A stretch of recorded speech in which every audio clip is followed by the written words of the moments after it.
Good morning everyone. So happy Tuesday. So medyo maulan pero hindi naman ganoon kalakas ang ulan. So ngayon dahil Tuesday galing po tayo sa mahabang bakasyon kaya itong aking tindahan ay medyo may mga bawas-bawas na.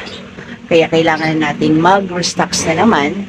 Pero mamayang hapon pa ako makakapunta ng grocery kasi nga wala akong magbabantay dito sa aking tindahan. So for today's video guys, dahil medyo natagalan akong mag-update dito sa aking munting tindahan sa inyo, so ngayon ay may i-share ako kasi may mga pagbabago din dito, lalo na pagdating sa display, sa stocks ng aking ibang paninda. Update ko sa inyo guys kasi ito yung dinagdag naming stocks dito sa aming tindahan, itong bigasan nga. So may pagbabago sa display, diba? So dito dati ito yung shelves, itong glass shelves. Dito yan nakalagay. So ngayon pansamantala nilipat namin.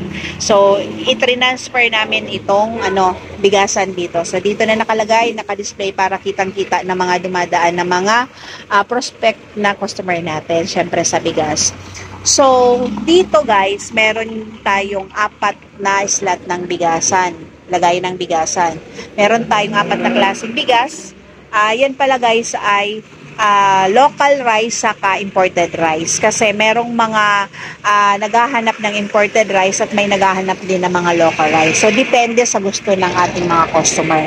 So, dito, ang panimula namin ng bigas guys, itong ang 4 lang. So, meron tayo sa local na 2 klase, itong dinurado, saka yung sinandomeng, na kung saan itong sinandomeng ay napakabenta dito sa aking tindahan guys. Dahil mura na, quality pa. Tapos, itong hasmin, so dalawang klase lang yung naka-display, pero meron akong stock doon na isa pa yung perfect grains ng hasmin. So, wala lang ako mapaglagyan kasi meron din kasing naghahanap ng perfect grains na hasmin, yung nakasanayan nila. Pero para sa akin, same lang kasi yung quality. Maganda yung quality, malambot. Tapos, ito makikita nyo, buo yung bigas. Hindi gaya dito kasi sa sinundoming, local to, pero may siya guys, hindi buo yung bigas niya. Tapos, dito naman sa Mindoro Dinurado, buo, pero may pagkabuhaghag siya pag niluto, pero malambot. So, depende sa gusto ng aking mga customer guys. Kasi merong gustong ganito, itong Dinurado ng Mindoro, tapos may sa imported, at dun nga yung local, yung mas mababa lang yung presyo. So, yan guys, itong nasa baba, yung Dinurado, stock ko pa yan dun sa pangalawang pa-deliver ko dun sa supplier ko. Pero itong itong sinandome, itong dilaw na ito ay ka-pick up lang namin nung nakarang araw, nung 23. So nakapag-pick up kami guys ng 9 na sako nito, na 25 kilos. Below kami sa minimum kaya nag-pick up na lang kami, tapos nag-arkila na lang kami. Kontra sa maubusan kami ng stock nitong itong pinakamabentang sinandoming guys. So yun guys, naipakita ko sa inyo guys yung aming bigas dito. Share ko lang sa inyo kung ano nga ba yung paghahanda namin ng aking mister bago namin nga simulan itong bigasan namin. Kahit kunti pa lang ay pasalamat na rin kami kasi kahit papano ay nasimulan na namin. So ngayon, share ko sa inyo kung ano nga bang paghahanda. So dapat guys, kung kayo po ay gaya namin nangarap din na magkaroon din ng bigasan, magdagdag din ng bigasan sa ating tindahan. So, ito guys, ang ginawa namin. So, napaka-importante kasi na bago natin pasukin kahit saan namang negosyo. So, kailangan ay alamin natin yung papasukin natin negosyo. So, kailangan ay may idea tayo. So, kami guys, dahil hindi naman kami ganon kaano sa bigas. So, sa pagbibigasan, wala kaming sapat na alam talaga, idea about sa ititindag bigas. So, malaking tulong na magtanong-tanong tayo sa mga batikan na or sa mga talagang mga nagtitinda ng bigasan. So, sa mga may bigasan na, so kung may mga kakilala tayo or may kaibigan tayo na nagbibigasan, so magtanong-tanong tayo sa kanila. Kasi talaga namang malaking tulong na makahingi tayo sa kanila ng tips or advice kung ano yung mga dapat natin gawin pag tayo po ay magtitigas. So, sa tulong nila, so kahit pa paano ay nakapaghanap tayo ng mga supplier na mabibilhan natin ng may mas mababang presyo. So, napaka-importante guys na makapaghanap tayo ng supplier na mababa lang yung presyo pero good quality yung mga bigas na itinutulad na.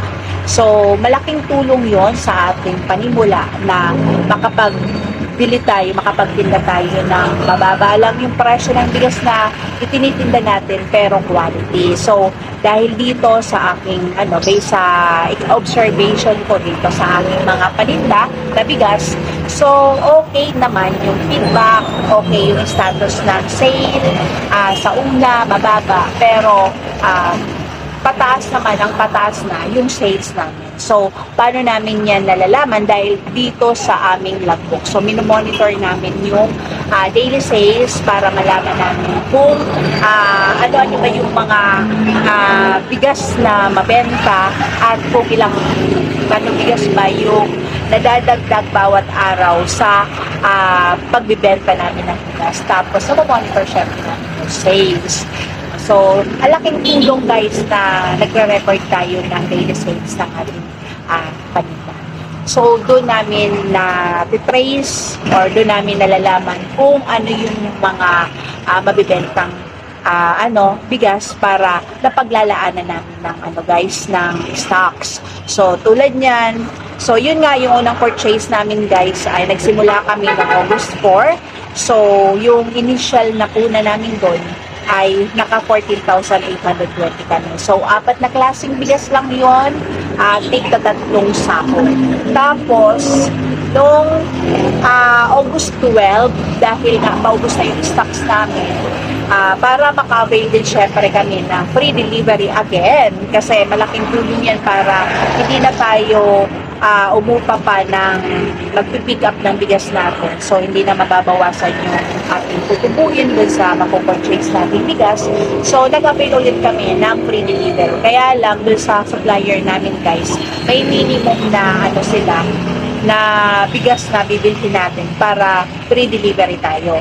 So, yon ang minimum na sacks sa kanila is 20 sacks. So, in-avail namin ulit yung nag-purchase kami ng 20 sacks guys. Kasi yung una, at least 10 sacks pwedeng maka-avail namin yung free delivery. Kasi parang tulong na nila kasi panimula nga lang. So, pag sa susunod na mga purchase namin, kailangan maka-purchase kami at least 20 sacks para ma-avail namin yung free delivery. So, yun, sa 14,820, nagdagdag kami ng puhunan ulit. So, ang binayaran namin ay 24,200.